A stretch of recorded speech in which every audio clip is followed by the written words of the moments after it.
Good morning, good afternoon. Welcome to this webinar. I am Fanny Dastug. I am the Director General of CICA, which is the International Confederation of Contractors. Today is the first episode of a series that we decided to launch jointly with FIDIC.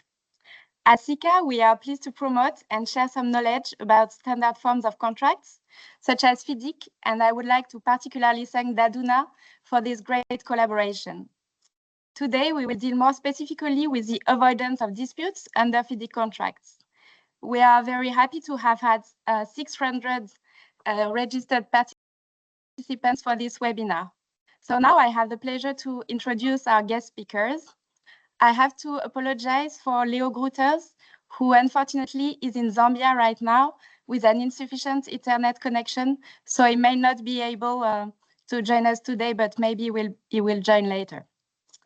So you can read the speakers' biographies on their speakers' profiles, but I will just highlight a few points of their outstanding careers.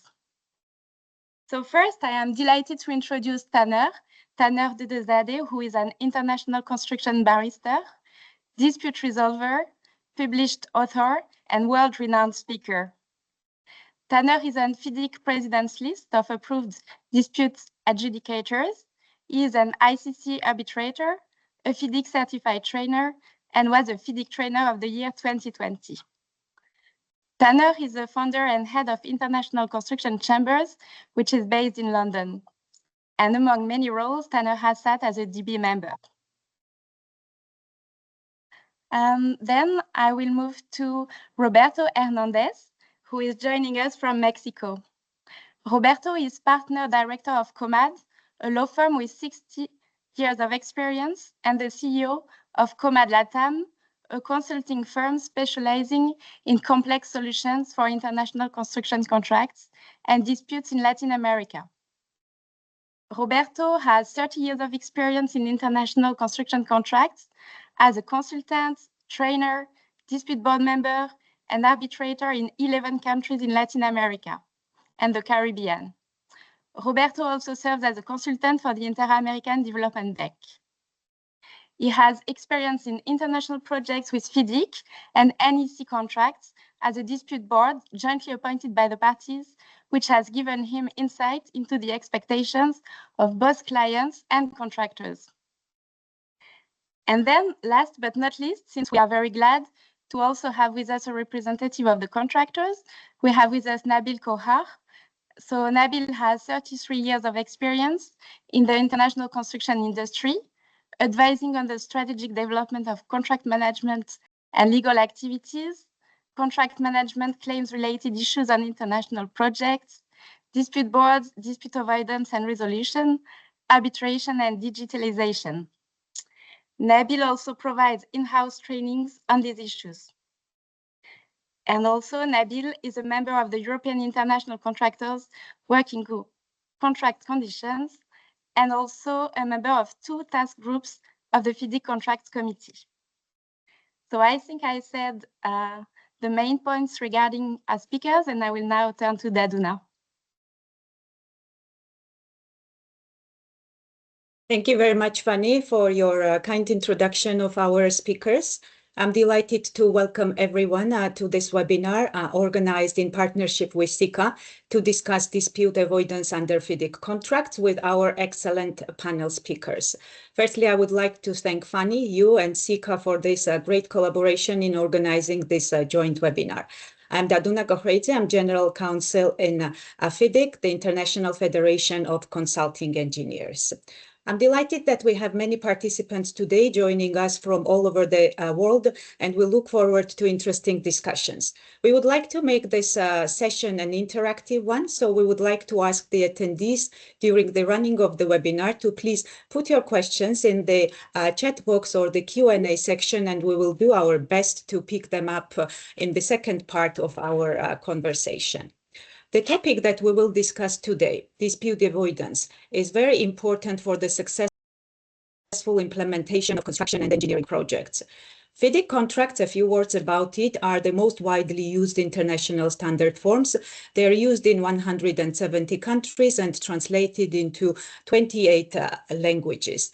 The projects on which FIDIC contracts are used are many. Those include the construction of roads, highways, bridges, power plants, water projects, wind farms, schools, cities, and recreational parks, as well as scientific buildings. Contracts are used on privately funded projects, also on publicly funded projects and projects funded by the multilateral development banks. Given the complexity of construction projects, early identification of issues is crucial for its successful implementation, and it's important to deal with those issues in the most efficient and effective ways. As avoiding disputes is important for the project itself, it's important for the parties, and also important for those who are providing finances to their project. There are many benefits that dispute avoidance provides for the project, but I'd like to mention a few. The first and the most important one is to help the parties to prevent the disputes from piling up and from accumulating and from entering into a lengthy and costly discussions. It also helps to minimize the damage to business relationships, as in that this part is important for both during the currency of the project and for a future relationship. During the currency of the project, dispute avoidance helps to reduce the stress among the project participants and to direct the energy to the implementation of successful projects. For those reasons and for many other reasons, FIDIC contracts provide for a multi-tier dispute resolution mechanism, and this multi-tier dispute resolution mechanism is evolving with the evolution of FIDIC forms, where dispute avoidance is given a particular emphasis. It's in the center of all contracts, and all project participants, all contract participants has a role to play in this respect. In 2017, FIDIC introduced a separate subclause to deal with dispute avoidance, and also it has renamed the Dispute Adjudication Board to become Dispute Avoidance and Adjudication Board in order to put more emphasis on the avoidance side of the dispute resolution mechanism. In 2019, FIDIC published its golden principles for its contract users, and it recognized the appointment of dispute boards as one of its 5 golden principles. In recent years, FIDIC has taken further initiatives to raise the awareness on the dispute avoidance, importance of the dispute avoidance, and it has set up a dispute adjudication and dispute avoidance forum, which serves as a platform to discuss and exchange best practices in dispute avoidance and adjudication. This forum meets twice a year, once during the FIDIC's Global Infrastructure Conference. This year it will be in Cape Town, and the second time during the International Contract Users Conference, which usually takes place every year in London. As part of the forum, FIDIC has produced 2 practice notes. Practice note 1 is concentrating on the dispute avoidance, concentrating on the dispute board's role in the dispute avoidance. And practice note 2 is addressing the appointment of dispute boards. So how to select the dispute board members, how to, what criteria to look at, where to find them, and so on. These 2 resources are available freely for everyone who would like to have access to it. It's on FIDIC website and can be accessed and directed. So with this webinar jointly, when we discussed with CICA, we wanted to see what actually happens on projects, what are the main and key aspects of dispute avoidance. And with expert speakers, we wanted to dive into some practicalities and also to look at the mechanisms in FIDIC contracts. And that gives me a great pleasure to start the discussion with our expert speakers, and perhaps I would like to introduce Tanner first, and to ask to elaborate on the roles and responsibilities of the engineer, the DB members, and the parties in avoiding disputes under FIDIC contracts. Tanner, the floor is yours. Maybe, sorry to interrupt, Daduna. I just see that Leo is connected. Leo, can you hear us? can speak to us? Just no. Okay, so we can continue with. You can. Okay, so happy news. So I will just take 1 minute to introduce Leo, since he will be able to also be in the panel discussion. Sorry, Tana, for interrupting. So just a few words about Leo, who has over 35 years of experience specializing in dispute avoidance, collaborative project management, and the human factor in construction disputes. Like Tanner, Leo has served as a dispute board specialist and an arbitrator. He has expertise in most of the sectors of the construction industry and is passionate about knowledge sharing and frequently trains professionals on dispute avoidance. He also published several books, notably on the FIDIC Rainbow series, and he is the former president of the DRBF Region 2. So we are happy that Leo can also be here with us. And now we can turn to you, Daduna and Tana. Thank you very much, Fanny. Leo, for your benefit, we've just come in and we're very happy to have you here. We've talked about, in a few words, about the importance of the dispute avoidance, and we look forward to hearing your thoughts and your experience. The first topic we wanted to address is the roles and responsibilities of the engineer, the DB members, and the parties in avoiding disputes under FIDIC contracts. And Tanner, would you kindly give us your thoughts on this? Thank you very much indeed, Daduna and Fanny, for inviting me and for that very kind introduction. So we've already heard from Daduna that in one of the central aspects of the FIDIC forms of contract is the multi-tier dispute resolution process. And central to that, we already heard Daduna say, is the dispute board. But before we get to the dispute board, there's another element that can be used and is an incredibly important element that can be used for the avoidance of disputes prior to the dispute board getting involved. And that is the role of the engineer. So in the 1999 forms, prior to giving a 3.5 determination, an engineer was required to consult with the parties in an endeavour to reach an agreement between those parties on a claim that had been presented. And what's happened in the 2017 form is that the role of the engineer has been clarified as to the extent to which that consultation process should take place. So now under the 2017 forms, there's a 6-week period or 42-day period in which the engineer will engage in consultation with the parties with the hope, using certain mediatory skills, to try and get the parties to reach an agreement. And if they do get an agreement, obviously dispute avoided. Now, one of the features of a FIDIC contract, especially after 1999, is that the engineer is no longer considered to be impartial. The engineer is deemed to act for the employer. And of course, the engineer gets its paycheck from the employer. So in circumstances where the engineer is deemed to act for the employer, to what extent is it feasible that that engineer is going to act neutrally, because there's a new word used in the 2017 form, that when in the subclause 3.7 arena, the engineer is going to act neutrally with a view to trying to get the parties to reach an agreement. Is this realistic? Is this something which is feasible? What do, gentlemen, Roberto or Nabil, what do you think? Do you think it's feasible for the engineer to effectively engage in dispute avoidance? Or do you think we're really dependent on the dispute board to carry out this role? Thank you, dear Tanner. I'm very happy to be here with all of you. Yes, the issue that we have found is that engineers usually have this idea and even practice that they are supervisors and they owe their interest to the employer, which is absolutely realistic. However, when we manage a FIDIC contract, they have to change their mindset and they have to understand that they have this obligation.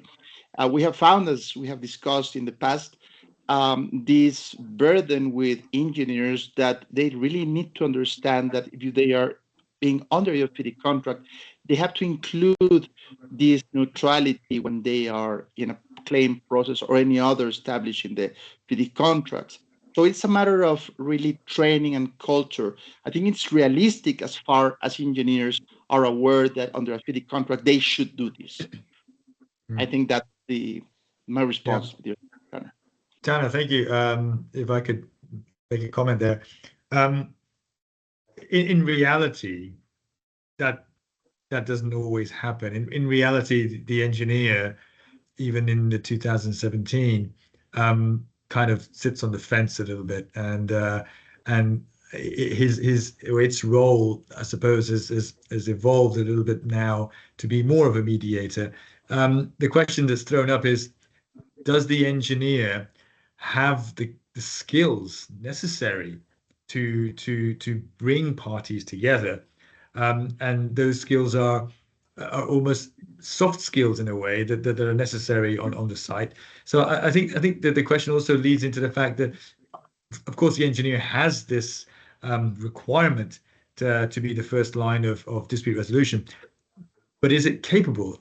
Are the skills that it has able to achieve these kinds of requirements? I'm not sure they do. And I think that's where the frustration comes through from the contractor's perspective, that possibly the engineers aren't equipped to be able to have this dispute avoidance role, even though they're supposed to. And maybe it does rest upon the dispute board to really be that avoidance channel. Thank you, Nabil. I believe Leo is with us as well, and I wonder whether Leo can help at this stage as to explaining what, in his view, he considers to be the fundamental attributes that anybody who is trying to engage in dispute avoidance should adopt. Thank you, Tanner. I will have a try and have a go at it. First, let me also try and talk a bit about the things that Nabil and Roberto talked about. In my experience, when employers employ what I call financially based considerations when contracting with a consultant engineer, it usually goes wrong. But if they do quality-based procurement, it usually works. And with that, I mean, in my experience, I've seen many consultants who are calling themselves consultants, but were actually bought by the employer because of the financial offer they made. They are usually very deep into the pocket of the employer. And that's where it goes wrong. Let me go back to what your actual question was, Tanner. I would like to bring everybody back to a tool that I think is not just limited to the engineer, but to the engineer, the DB members, and the parties, and everybody involved in the project, all at the same level. If one realizes that over the last years, the world that we live and operate in has become much more electronically dominated. We have so many communication tools at the electronic level that we forgot one basic tool. And I think everybody should realize what this tool is. This tool is very simple. It's called talking. Talking to each other. Nobody does this anymore. Everything we do is by email, without looking each other in the eye. We have developed and invented what I call remote project management. People sitting in their plush offices in Western Europe and building power plants somewhere deep in Africa. And I think this can work. It doesn't. And I think that's also where a lot of the problems come from. Thank you, Leo. Let's go back to the actual wording that's used in the 2017 form when it comes to the engineer looking to try to reach an agreement between the parties to try to avoid the dispute. What it says is that the engineer shall consult with both parties jointly and or separately, and shall encourage discussion between the parties in an endeavour to reach an agreement. So let's have a look at that in a little bit more detail, shall we? In what circumstances might an engineer potentially approach a party separately? And in what circumstances might an engineer approach the parties jointly? And in what circumstances is it more effective that they go separately or jointly, and how should that work? Now, there are no answers to any of those questions. And going back to Nabil's point, Nabil is questioning whether the engineer has the skills to really understand how effective it would be for the engineer to do any of those things, absent potentially mediation training. I mean, is it something that an engineer requires? Does an engineer need formalized skills training to be able to effectively engage in the process of dispute avoidance? Or am I over-egging this? I mean, is this something that any human being ought to be able, as whether an engineer or anybody else, is it something that anybody ought to be able to do? What do you think, Phil? Tanner, sorry. I think the skill of bringing people together whose inherent sort of relationship on the project is adversarial and have diametrically opposite sort of agendas in a way. The contractors there to make a profit, and the employers are there to get their project in as least cost as they can. Is the engineer capable of bringing those two parties together? We have mediators who go through skill tests and qualifications and all sorts of institutes of mediation, and we're expecting engineers whose predominant skill is contract administration and design. Do they have what's required? I think from my experience, I've seen that they don't, in a way. The contractors are kind of left a little bit frustrated that this requirement isn't really fulfilled. So I think it's very, very challenging for engineers to be able to play that role. Maybe it needs to change. Maybe that needs to be the skills need to develop. So Roberto, I think you've got a comment as well on that. I mean, it's interesting that you're mentioning that you think that skill set needs to change. Perhaps we should look at it in a slightly different way. Perhaps rather than trying to improve the skill sets of the engineer in the consultation process at the earlier stage, the emphasis should go more onto the dispute board, which is precisely another aspect that has happened already in the 2017 form, in that the dispute board has actually now been labelled the Dispute Avoidance and Adjudication Board. And so the role of the dispute board in that respect is obviously enhanced. But how about the relationship, if you like, between the engineer in doing this role and the dispute board doing this role? Roberto, you wanted to mention something here. Yes. I think that the engineer, it is the best person that knows the project. He's engaged with the employer because of his professionalism. But also, we have to understand that FIDIC has insisted on the ethics and professionalism and the conducting of the engineer. So the engineer should not only look for the employer, but the success of the project. And if he gets these tools of mediation, I wouldn't use mediation, I would say approaching the interest. And the question was when they should meet together or not. And I would say it depends. It depends on how the parties develop, how it is needed. But of course, again, it is important for the engineers, and they're starting to get these trainings in order not to become mediators, but become resolvers of issues that may avoid disputes in the future. I think the natural means for the dispute resolution is the dispute board, but the engineer early process is very important to diminish as much as possible this kind of difficulties. Thank you, dear Tanner. Thank you, Roberto. And perhaps I could bring Leo in here, because we've spoken about mediation skills, and we've also spoken about generally what skills might be required.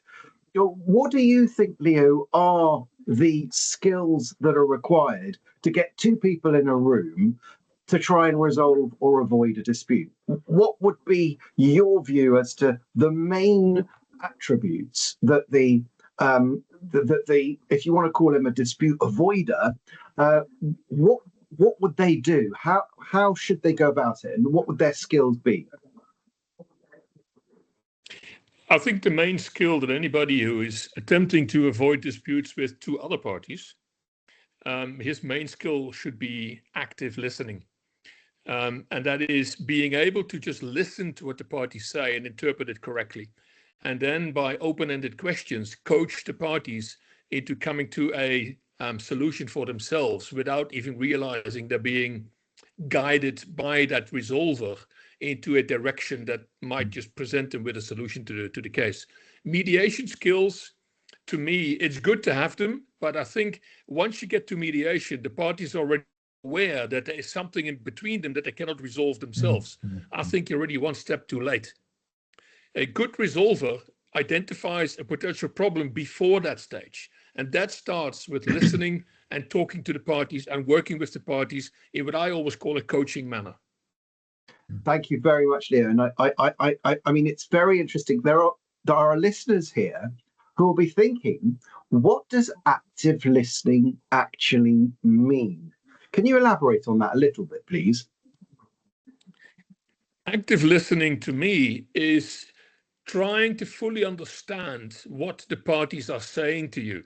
And you do this by asking open-ended questions from them and summarizing what you understood from them, and let them explain and explain again. But also, when you do that, what's more important of this active listening phenomena is that if the parties have the idea that you are indeed actively listening to them, you are gaining respect and you're gaining trust from the parties, and that's what you want.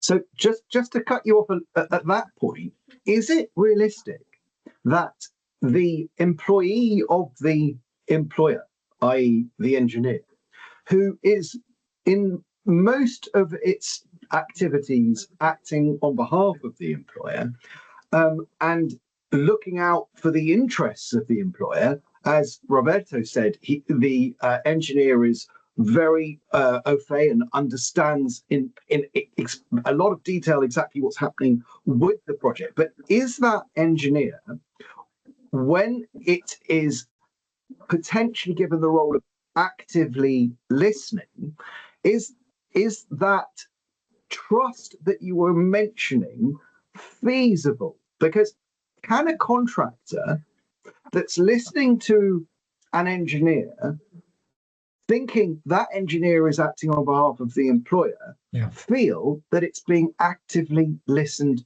to? I can see Nabil is also nodding, so it might be that both of you might want to contribute to this. But let's start with Leo first. I'm first and foremost interested in what Nabil, as a contractor, has to say about this. Okay, let's hear from Nabil first. The short and sweet answer is no. I think not. I don't think the contractor feels that the engineer is actively listening. It's very rare that I've never been in a situation where I think that the engineer really is listening to what the contractor is saying. It's very challenging for them, and I accept that. It's a very difficult role to play. But the short answer there, Tanner, is I don't think so. Would you like to pick up on anything there, Leo? Yes, it's short. I fully agree with Nabil. From my experience and as a DB over many years, most of the issues that come to my desk are especially because the engineer and the contractor are not communicating at the same level. Yeah. And so sorry, Daduda? Please continue, and may I come in with a point I'd like to pick up from the chat, please. Okay, do you want me to wrap up this point and then? No, it relates to this point. I think we have an attendee making a comment, and if I may air that, it says that I'm a contract and claim manager for consultant side engineer, and I feel that all blame is put on engineer without looking into other aspects. Example, changing the behavior of the employer as well as contractor. Taking engineers seriously. Could you comment as well on the roles and responsibilities of the employer side and on the contractor side as well to have a holistic view? Of course. I mean, the employer is obviously in an important position. It's the owner of the project and is wanting a particular thing built, as it were.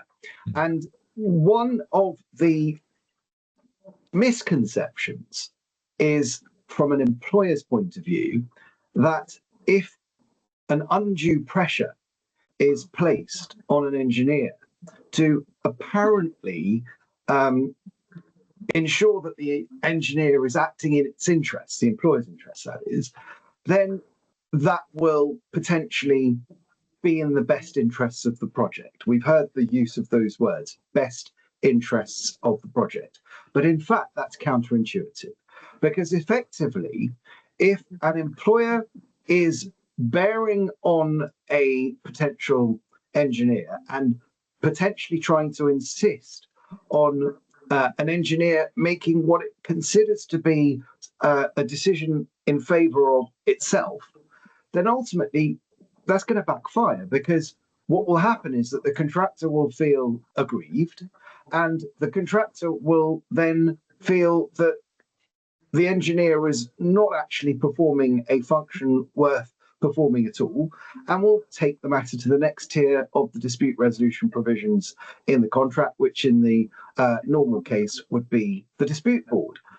If the dispute board provisions are there, wonderful, then a dispute board could potentially give a decision, but then the final tier would be arbitration. So effectively, from an employer's point of view, it would make more sense to engage in this process and to engage with the engineer and to try and effectively get the right answer to avoid the unnecessary costs that would end up being incurred should the matter be progressed into the later stages of the dispute resolution process, the multi-tier dispute resolution process in the contract. Does anyone have anything else that they want to add to that? No? Okay. So do we want to move on to the next topic, or should we carry on with this one, Daduna? I need the Yes, next. sure. We can move to the second topic. We have already discussed it a little bit in the first question, but maybe we can elaborate. So I will turn to Leo first. What is the impact of human beings in achieving dispute avoidance? How can the employers, contractors, engineers, and dispute board members collaborate to create trust and respect and a culture of dispute avoidance in FIDIC-based projects? Yeah, okay. What I would like to do is I would like to throw a bit of a controversial, maybe even provocative statement into the room here.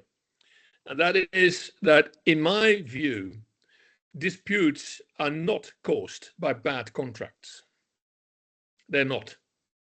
Bad contracts lead to disagreements between parties. And parties are fully entitled to disagree with each other. And as long as you agree to disagree, you can still seek an amicable solution if you want to. And that's where the problem comes. Disputes arise because a human being makes a conscious decision to elevate from that disagreement into a dispute. It's not the bad contract. It's a human being that does that. And sometimes, and I have talking from experience as a dispute board member, I can see that the dispute has arisen because the contractor is aggravated, annoyed with the engineer or with the employer. and therefore, at all cost, he will make it a dispute. Whereas as the two would actually talk to each other at a professional level, it would never have come to my desk. So this is the premise I'm going to put to the other people, the other panel members here. Would you agree with me that it's not the contract, but it's the people that work with each other that cause disputes? Leo, wow, what a statement. But you know, I have to say that I kind of agree. So many issues become issues because parties become entrenched in their position, and it becomes almost an element of pride. I shall not move my position.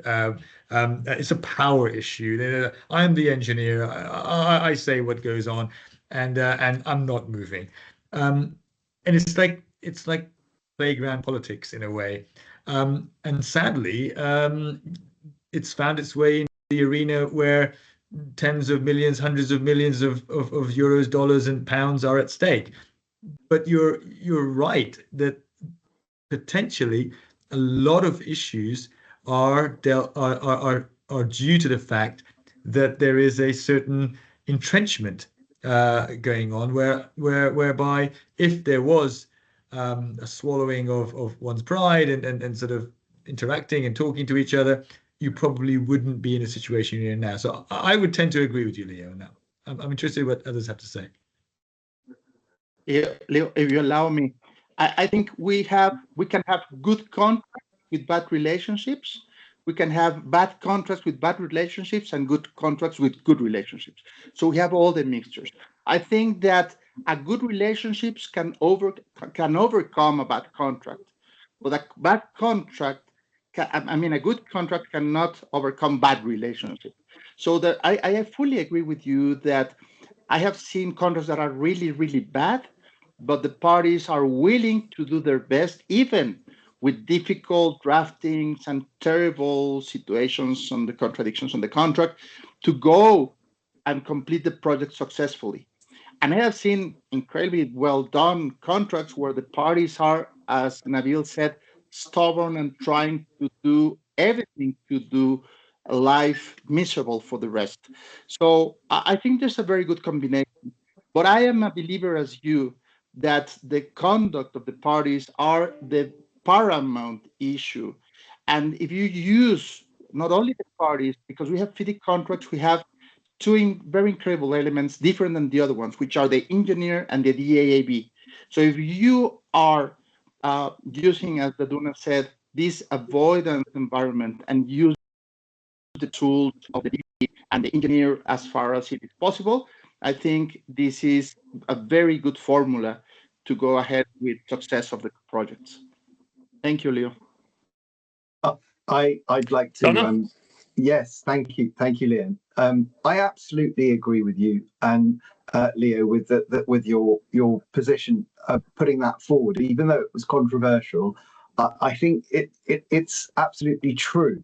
I mean, the reality is, as Nabil mentioned about entrenchment, and also about egos, and there's a lot about egos where there is a position that's being put forward by an engineer as a matter of principle, as a matter of professional face. They don't want to lose face because they've taken a position, and if they retract from that position, it might look like a position of weakness, and it might look like they are therefore no longer in control and in command of the process, which is what there is the illusion that an engineer might have.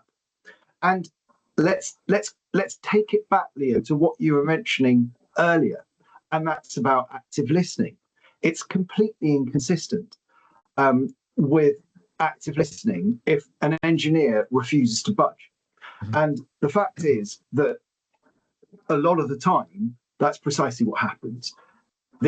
How many times have I seen in correspondence where an engineer is putting its position in a very robust way, and the contractor saying, yeah, but what about this and what about that? It's not even about, as you were saying earlier, Leo, talking to each other. It's horribly stale correspondence, which is exchanging between the parties, where the contractor says, as I said, look at this, and the engineer says, I refer back to my previous letter where I rejected your claim, and the contractor's like, it's like beating my head against a tree because I'm not getting anywhere with this engineer. Yeah, yeah. I just want to, if you allow me, I just want to pick up on the issue of loss of face.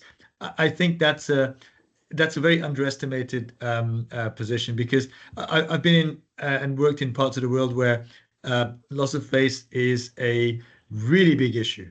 And if you take a position, and if you are going to retract from that position, then there is a tremendous issue there with regards to were you wrong in the first place, etc., etc.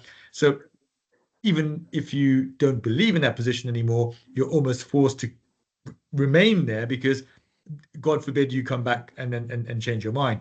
And I think that is something that is that you see quite often. And you're right, Tanner, there are correspondences that go backwards and forwards that end up missing the point totally, and it just ends up being a slanging match, you know, and it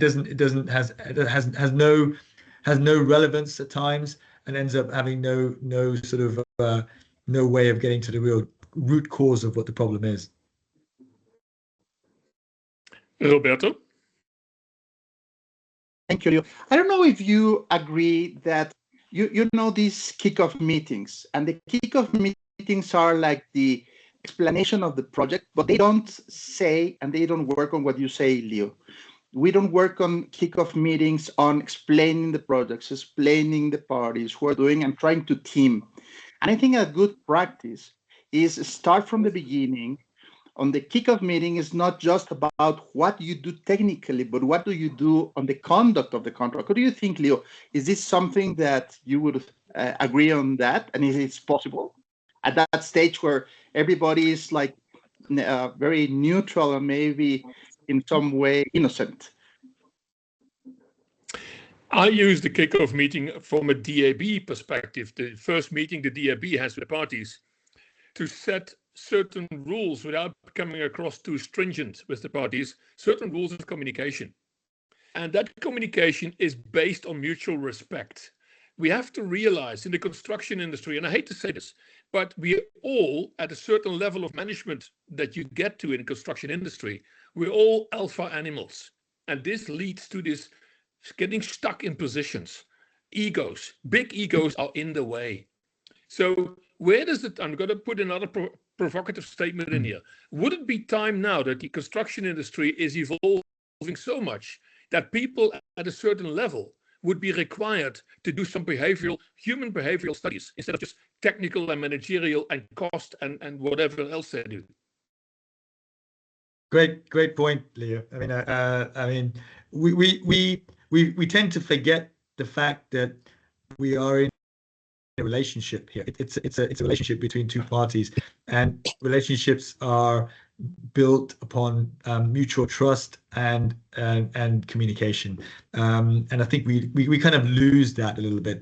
And it would be very beneficial to go back to those kind of basics. I completely agree. But very much harder to do than it is. It's very tough to do that. I mean, I would take that one step forward if I may, Leo.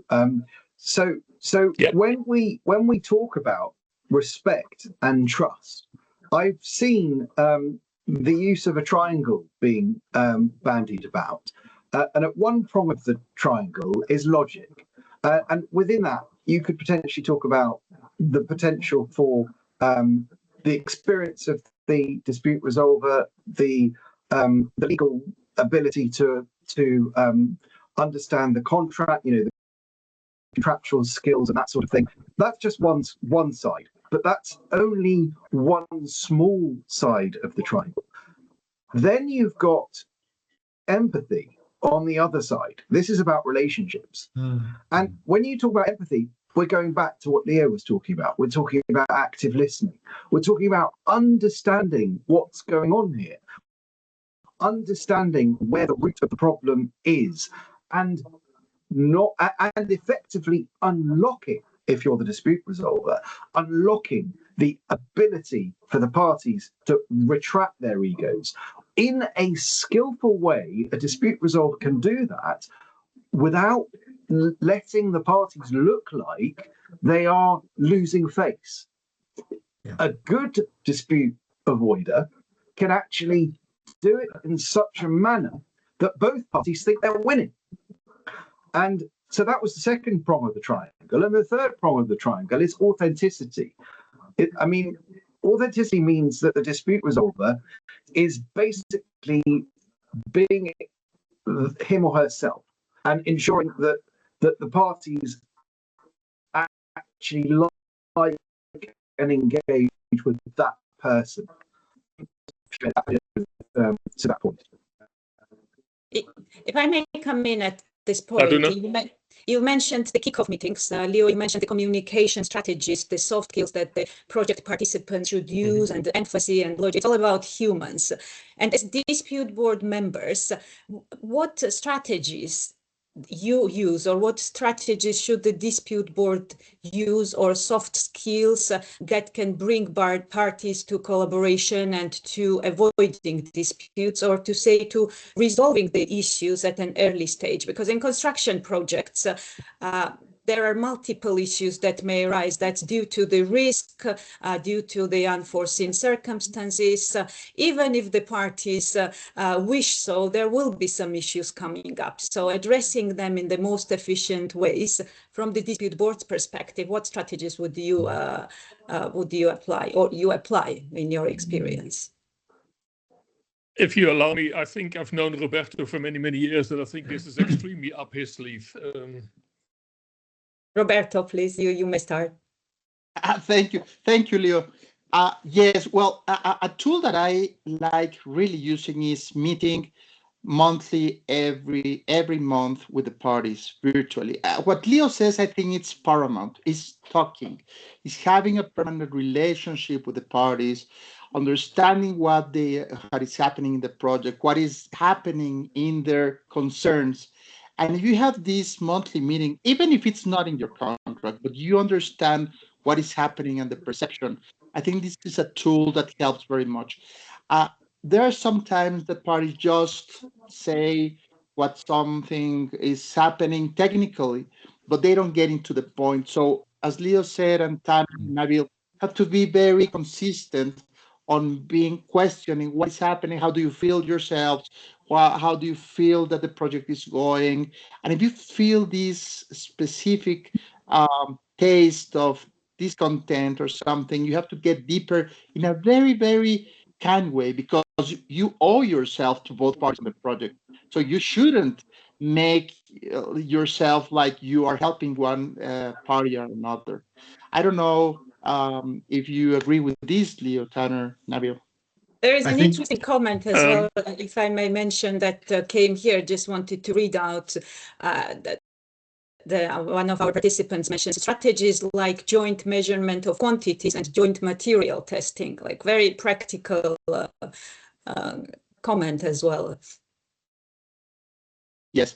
However, and I fully agree, but let's go to the point that Leo says: talking. If it's a technical or a contractual or a environmental, whatever, talking is the only way to really avoid the dispute and know permanently what is happening in the minds and the facts of those parties. Roberto, can I throw in the issue you mentioned about finding out about the parties and stuff? It's almost like a DAB is like a relationship counselor in a way. But what I would like to say is to find out a little bit of background, because there may well be a reason why there is a position being taken, and it may well be that the reason behind the position is actually not on the project. It could be something that's going on in the market. It could be something that's happening around, particularly in the contractor situation. We're talking about complex issues here, not technically, but psychologically as well. And in a way, a good dispute resolver needs to go behind the reason why. Why is there an entrenchment here? Is it pride? Is it face? Or is it some other thing that maybe needs to be looked at? And as you mentioned, Leo, it's about trying to find out what really is going on without directly asking someone. You've got to find ways of being able to get to the root cause of what the problem is, and hopefully then you can guide the parties in a way in which they can then resolve these issues without it going into enormously costly dispute resolution procedures. Counseling in a way. Nabil, I would like to add to that, and you're fully right. In behavioral management studies, there's such a thing as you need to find the problem behind the problem. Yeah, exactly. And that's what it is. If somebody tells you this is my position, it's usually a facade that he builds up. And you need to get behind it. And you do this, for example, in the kickoff meeting, Daduna, that you talked about. I've seen colleagues of mine coming into a kickoff meeting, and they are convinced that from day one, minute one, they need to demonstrate their superiority as a DB. They need to be showing them that they are the boss. And what they do, they come in from a high level and look down on the parties and talk to them from high to low. That's totally wrong. Sure.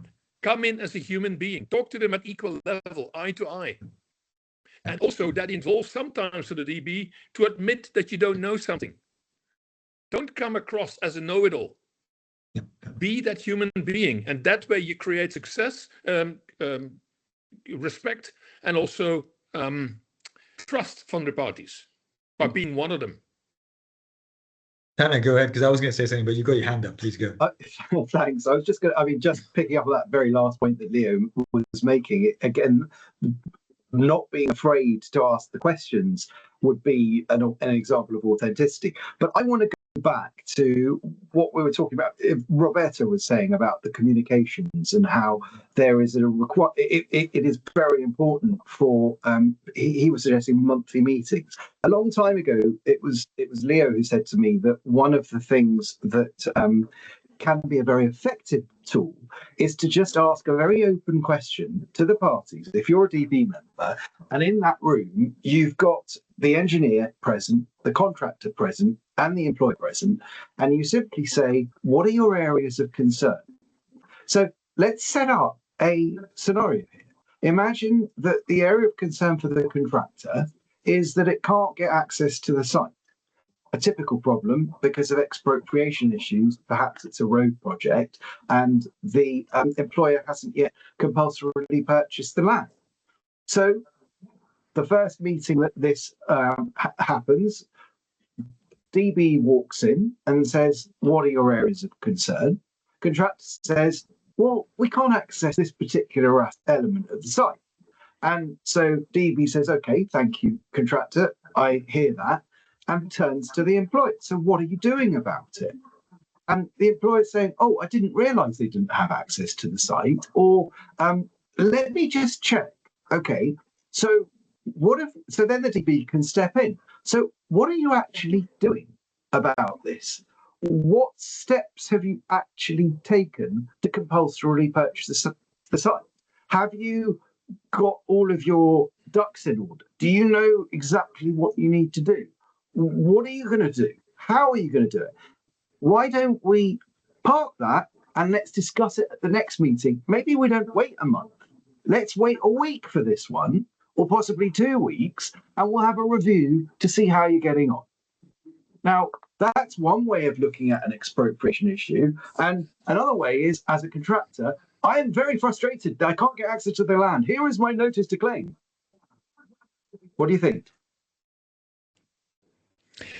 Can I take you back 1 minute to that first question in the sequence of open questions? If you ask the contractor, what is your concern? And the contractor says, well, I can't get onto the site.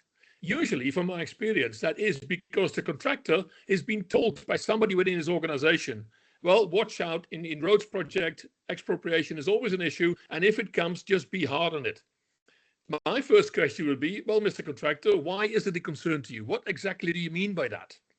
Because usually what you find is that it's not a real concern in terms of being able to progress the works. It's just a contractual issue. Whereas he could easily overcome that by shifting by 100 meters or whatever it is. But if you start asking him, why is it a concern right now? Is there anything we can do about to relay that concern right now and do something else that still enables you to work? That's the way I would go about it.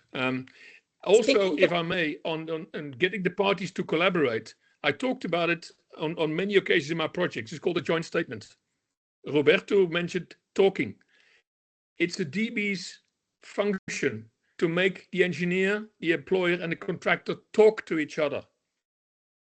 So what I do for every site visit we have, I ask the parties to produce what is called a joint statement.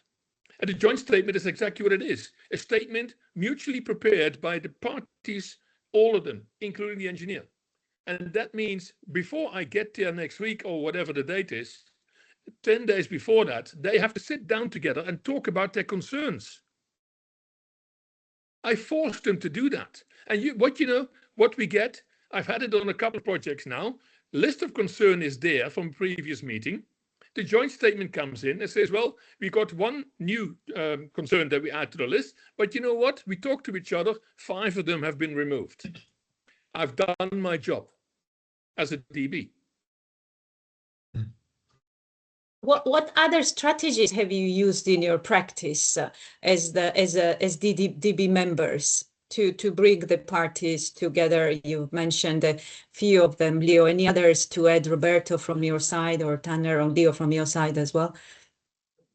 Donna, I just read a comment, very interesting comment from one of the attendees, which said round tables or even not tables. I saw that. I have a very interesting situation in which I have a very complicated relationship, and I changed the distribution from square tables to round tables, and the result was really, really different. If you just do this very simple change of layout, you can help the people to integrate in a different way. So there are these kind of techniques. And what Leo said, if you not just you do your presentation, do your common presentation, because when you do that, parties really speak to each other and help each other to resolve the disputes. And so when they have the meeting, they already solved a lot and they have a residual specific topic. So I think there are many tools that are very useful, and some of them you have included them in your notes, which are very, very interesting and very useful. I'd like to just give a quote at this point, because I think it's very apt. There's a KC who said this at one point about dispute boards. He said an unexpected dynamic develops, so that the parties who work with each other on site every day see the DB as a group of intruders against whom the site personnel must gang up in order to repel them. Accordingly, when the dispute board arrives on site for its regular visit, the parties will put on a common front and hastily compromise whatever incipient disputes there may be, so that they do not have the DB interfering with the site's private business. So there is an element of how the DB literally, they place in front of the parties, these are the things that you need to sort out yourselves. Don't bother me about it. I don't want to have to deal with this. Go and sort it out. It's like a school teacher telling off little boys or girls when they're being naughty to go and sort themselves out, and then everything is resolved when the school teacher walks back onto the site. Playground politics, I think I mentioned earlier. Nabil, maybe we can turn to the next question as well, to look at things from the contractor's perspective, and based on your experience as well of how have you seen the DB involvement in dispute avoidance impacting the implementation of the project?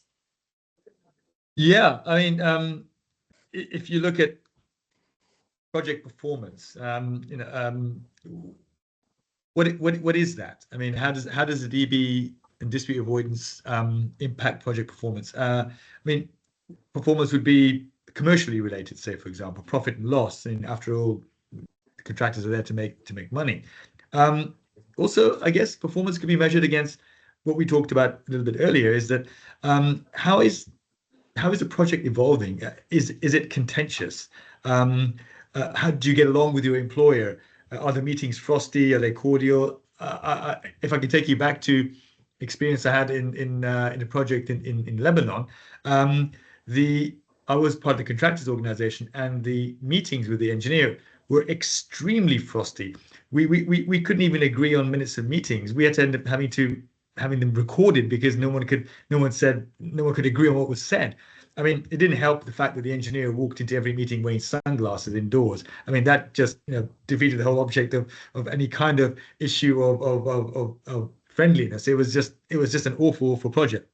But and on that project, I have to say that 20 years on, some of the issues and disputes still haven't been resolved, and a lot of that's to do with the fact that the parties were so entrenched. But sorry, to go back to the experiences. So, how is it that the DB involvement can have an impact on these things? Disputes are a major source of contention. Believe it or not, contractors, we don't want them. We don't love claims, and a good working relationship with the engineer and the employer is the best for the project. So if a DB involvement can ease the frosty nature of what possibly could be happening in the project, then from a contractor perspective, that's welcome. It's not that we want to be the difficult parties and stuff. From a commercial perspective, again, as I mentioned, contrary to much belief, contractors, we don't like disputes, and disputes absorb a tremendous amount of resources and use up valuable sort of site resources that can be used to do other things. Disputes that develop into full-blown arbitrations and litigations and other sources of resolution are not expensive. They're super expensive, and legal fees, arbitration fees, they are outrageous at times. And more often than not, the contractor isn't possibly doing that because it wants to make a profit. It's probably doing that because it wants to lessen its cost or its loss. So if there is a possibility that disputes can be avoided, then it benefits the contractor from not only the issue of the experience of the project, but also from the bottom line. And so I think that dispute avoidance from DBs, from a contractor perspective, is vital. It's a really important issue for the performance of the projects in many aspects. Maybe I can add to that a bit, Nabil, and I fully concur with what you just said. My experience is also that contractors are not necessarily claims conscious, which is a statement often used by employers and engineers alike. I don't think they are, because as you said, disputes and claims are costly, and no contractor in the world has got an unlimited budget to deal with claims and disputes within his project. Having said that, it still depends on the parties to work together, and that's where the dispute board comes in. If the dispute board can facilitate this atmosphere of mutual trust and respect also between the parties, that will help a tremendous lot. But there's more to it. A dispute board member, if he's well trained and experienced, he can see disputes coming where the parties aren't even aware that there's going to be one. Sure. And that's where dispute avoidance, it gets into the second gear. The first gear being the kickoff meeting, as we said earlier. The second gear is for the dispute board to be within and amongst the parties and look around, have his eyes open, and identify issues that he knows, if unattended to, will escalate. Yeah. And that's where you avoid them, because if you're doing it that early, you're also avoiding egos from getting in the way. Sure. Completely agree. Sorry, Daduna. Please, Nabil. No, go ahead. I wanted to ask as well, from your experience, what common issues in practical sense you see that are most like the most common issues that are referred to the dispute board for avoidance. For example, what the questions could be. Could it be on the interpretation of the contract, of the specifications, of what are the matters that mostly arise that where the dispute board can help? I think in my view. Please go ahead, Liam. No, in my view, what I can see as a DB, it's the things that come first and most are interpretation of subclauses. because of ambiguities in the contract language, or because the contract language is not the mother tongue language of the people involved. They don't understand it, they wrongly interpret it, and then they come to us, which is fine. Yeah, I think contract interpretation is probably the most commonly sort of asked question to the dispute boards, and I think Leo's right in that issue where at times language can be an issue, and maybe small nuances in certain words have very specific meanings. So I would say yes, contract interpretation is quite a common one, and I think that's probably one that has dispute boards that work the most. Roberto, I think you've got a comment as well. Yes, I have found that this kind of request of assistance are very useful for. Did you say Tanner or me? Sorry. I thought you said Tanner. Sorry, Tanner, go ahead. No, it was you, Roberto. I'll come after you. Thank you. Yes, I have found that this kind of informal assistance is very useful for government officers that want a confirmation of their positions. Sometimes the position is very, very close, so they just want a confirmation that they are able to take a decision in order to avoid future problems. Let's remember that in civil law systems with administrative responsibilities, the government officers, which are the employers, may have problems when they decide something. So the informal assistance is very interesting because it can help the parties, especially the government employers, to confirm and back up their positions in future due diligence or audits. So I have found, Duna, that this is helpful. However, there is also another side that informal assistance may not be enough for government officers to help to decide. And so this is a double, but I'm a believer of formal system. Thank you. Yeah, I mean, I was just going to say that one of the subsets of interpretation of the contract, which seems to come up quite a lot, is whether an engineer's instruction constitutes a variation. That's a one which I think is definitely there a lot. But picking up on Roberto's point, where there is a situation where you have a government employer as the employer, and in a circumstance where a minister potentially is at risk of accepting a dispute board's decision and paying potentially as a result of a dispute board's decision, or potentially even an informal opinion from a dispute board, it can be that in certain circumstances, in certain jurisdictions, that it's just simply not going to be possible for the dispute board's opinion or decision to be enough for that employer to agree and then pay the claim.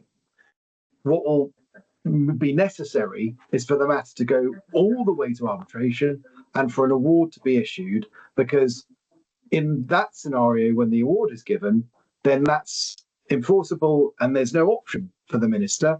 There's no potential responsibility on the minister.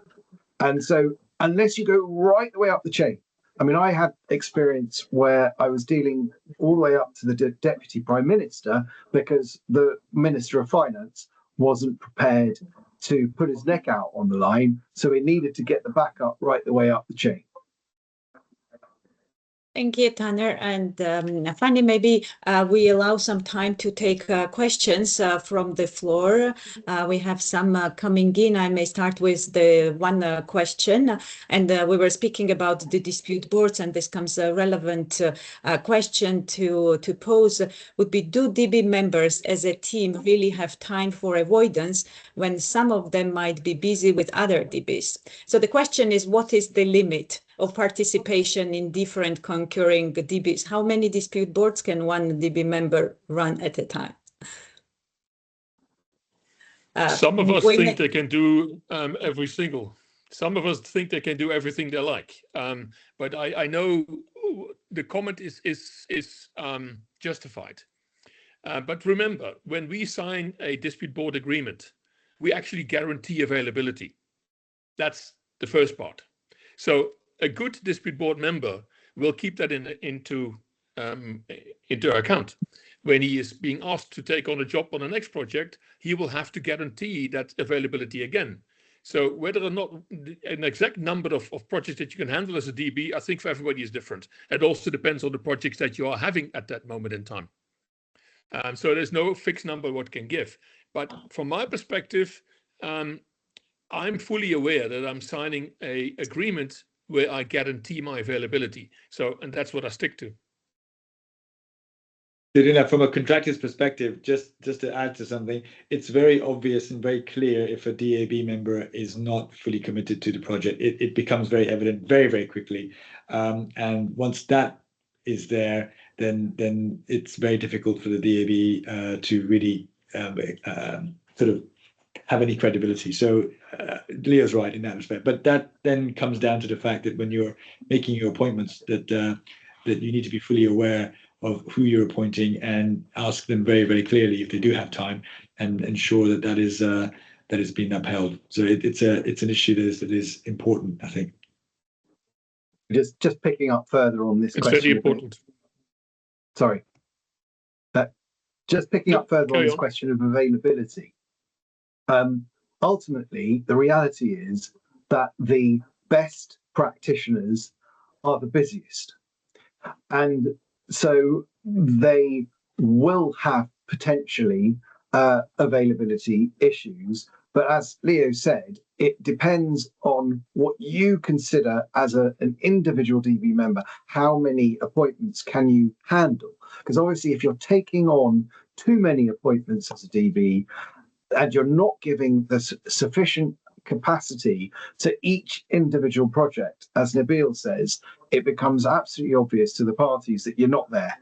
And that's not in the interests of the project, and it's not in your interest as a DB member to take on that extra appointment which you couldn't handle because you'd already got too many DB appointments on your plate. And yet it is true, there are very good practitioners who suddenly aren't as good as you would hope they would be if they've taken on too many appointments. We have a comment and question from Emre Ormanchi, who is a part of our CICA working group on contracts. So, avoidance of dispute clause primarily outlines the timing and manner in which the parties may jointly request informal assistance from the DAB, and the DAB shall not be bound in any future dispute resolution process or decision by any views or advice given during the informal assistance. Do you believe this level of generality is sufficient to ensure the effectiveness of the informal assistance process or supports the avoidance of dispute aim? If DAB is not bound by their views, don't you think an informal assistance may mislead the parties? Who wants to take this one? It depends how you start that process as a DB. I'm of the opinion that I don't wait to find out if the parties have fully understood it. When I do my introductory, my kickoff meeting with the parties, I usually ask the parties who's got experience in DB processes. And if there's a couple of them who don't have any, if that's still the case, I will then proceed to spend quite a bit of time in outlining my role as a DB. And that also involves the process of informal opinions. And we go through it. And I've got a guidance note that I have in electronic form for the parties that I can give them as to what the process especially entails to get to an informal opinion from me. So we go through it and I explain to them. And I don't think at the end of that the parties have got different interpretations. I think by doing this actively with the parties, I resolve that problem. Leo, could you as well maybe comment on the aspect of the non-binding nature of the recommendations and? Yeah. Informal opinions and non-binding opinions is a very handy tool to be used to avoid disputes, as long as you are aware of the shortfalls and the limitations of it.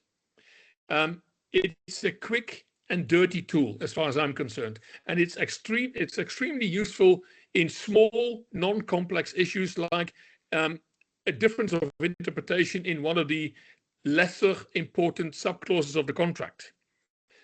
Where it's unsuitable as a comparison is, for example, in complex legal matters that might be involved, because that would involve longer submissions to the DB to understand it, and therefore it totally bypasses the issue of being quick and dirty.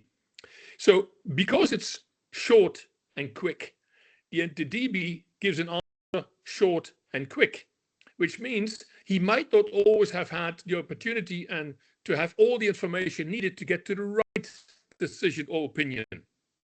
And therefore he needs to have the opportunity later to deviate from his opinion. But similarly to the parties, they might not have had the time to thoroughly think about what they are going to do, and therefore forget some arguments. And therefore this non-binding issue is also for them important, that they can bring those forgotten at a later stage.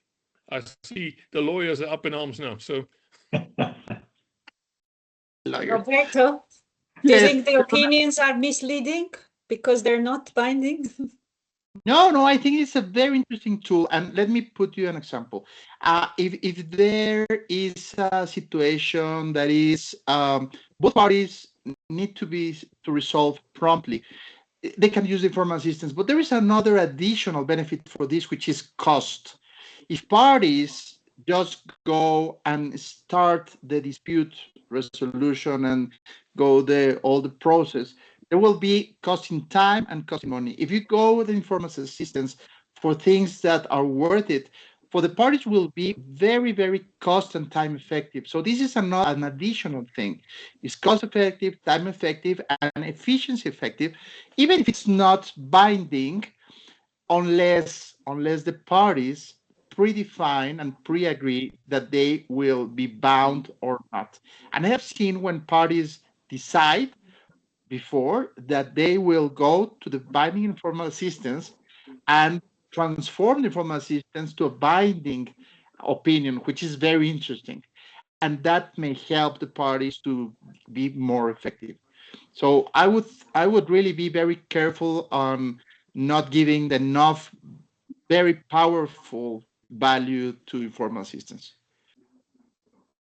If I can just tag on to that, as Leo was mentioning, in relation to sort of more minor aspects of something that might arise, in maybe even in a site visit or a meeting that's taking place on a regular basis that's happening, what might happen is in the middle of a conversation, even it may have been in the context of one of the areas of concern that one of the parties had, there might be a conversation that takes place at which maybe the contractor says to the DB, oh, well, I mean, I've got this particular concern. What do you think about it? To the DB member. And that's a very difficult scenario for a DB member to be placed in, because in certain circumstances, it might be inappropriate for a DAB to answer that directly without any real context. And at the same time, depending on how it arises, and it is very fact specific, but depending on how it arises, a gut sort of instinct that might come from the DB might help the parties in then resolving the problem. But the fact is that you need to be exceptionally careful as a DB member how to handle those situations. And that could come in. So I also wanted to just make the point of the difference between what might be termed informal assistance, which is in no way formal in any way at all. Nothing's in writing, and it might arise in that sort of conversation that we're talking about, or and something in writing and an informal opinion. Because where you go down the road of an informal opinion, that brings a level of formality.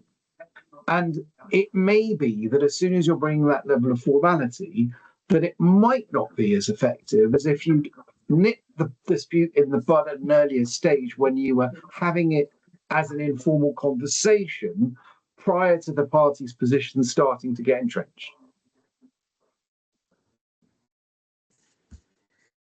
Yeah, very interesting. Can I just make one last comment to this? The informal opinions, to me, is also something that I use to start a different process. And that is based on what I sometimes experience as a misconception by the parties, that an informal opinion has to be something in writing. It doesn't have to be. So if there is a request for an opinion, I use that to start a discussion and go back to what I said earlier, to find the problem behind the problem. Usually when I do this, the parties start to reflect on that discussion, and you can see the aha moment come when both parties or either one of them realizes that their first impression of what they thought was the problem was a wrong impression. And all of a sudden, the problem is resolved simply by talking about it. Daduna, if you allow me, I think the benefit of everything is that FIDIC contracts provide so many tools that the parties have to understand and to use them properly. The engineer, the informal systems, the dispute resolution. And I think there is no one size fits all, but every project and every party should determine how to use them. And the DAV, as dispute avoidance and dispute resolver, has to provide, as Leo said, and Tanner and Nabil, to the parties all these elements and educate them and train them and tell them this is what you get and this is how we can get the best of dispute avoidance in our contracts. And just to add a little bit to that, I think the parties should allow the dispute board to do that and not restrict it to simply giving its opinion on formal issues. The parties need to empower the DAB or the AAB to be able to be inquisitorial, to have that ability to ask questions and stuff. So I think it is incumbent on the parties also to empower the board to be able to do that. You're fully right, Nabil, but that only happens if the parties are fully aware what the DB does. Otherwise, that initial hurdle is not overcome.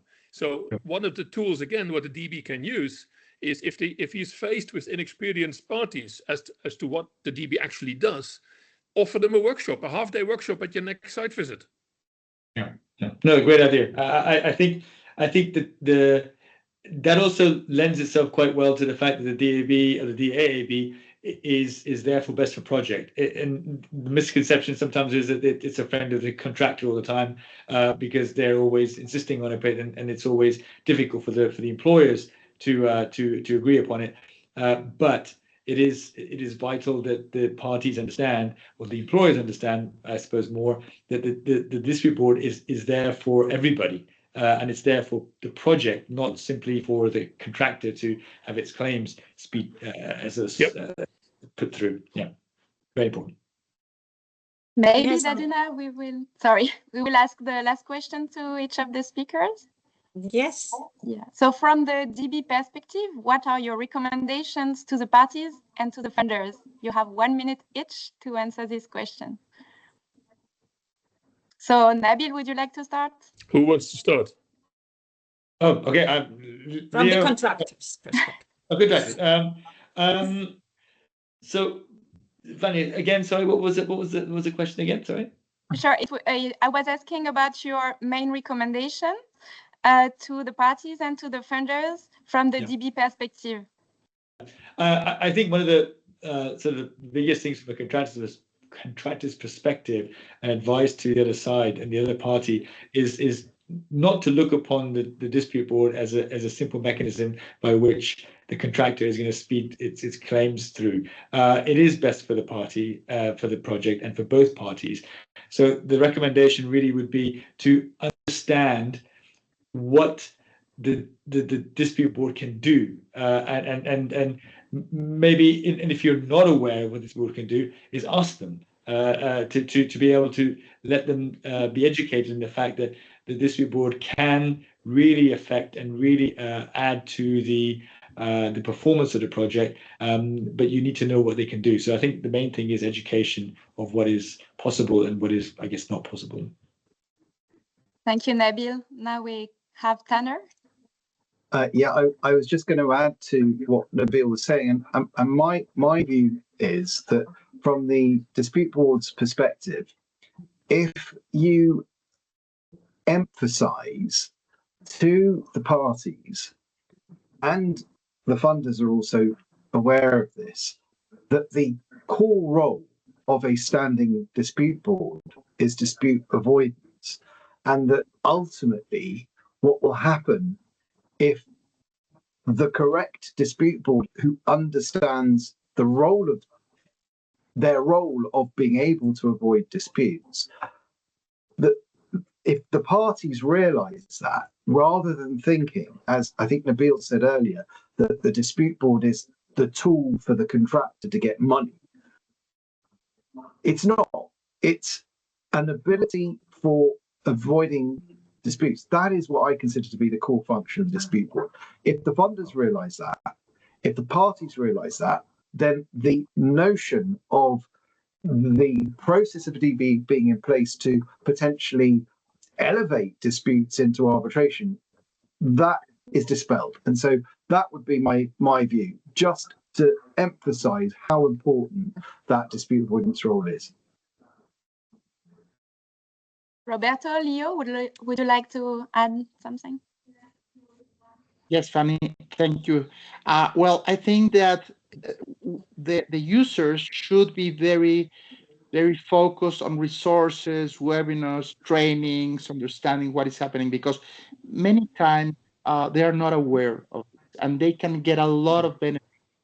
The notes that are being prepared by FIDIC, the documents that are being sent by FIDIC, all these things that are really accessible, and they are very useful to parties, and sometimes they are not aware of them. So I think that dispute avoidance is a very essential part, because, as Nabil said, nobody wants real problems. We want solutions, we want projects, and avoidance is one of the ways to get them successfully done.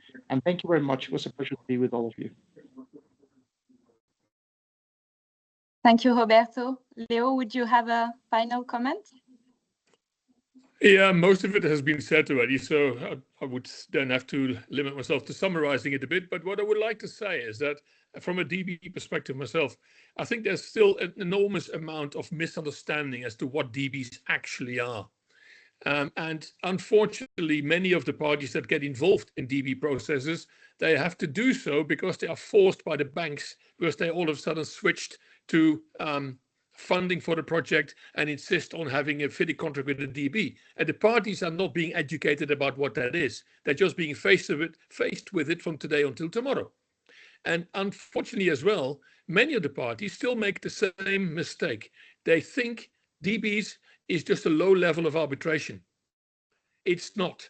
Stop comparing adjudication or DBs with arbitration. You cannot compare the two. They're two totally different processes. It's comparing apples with pears. You cannot do it.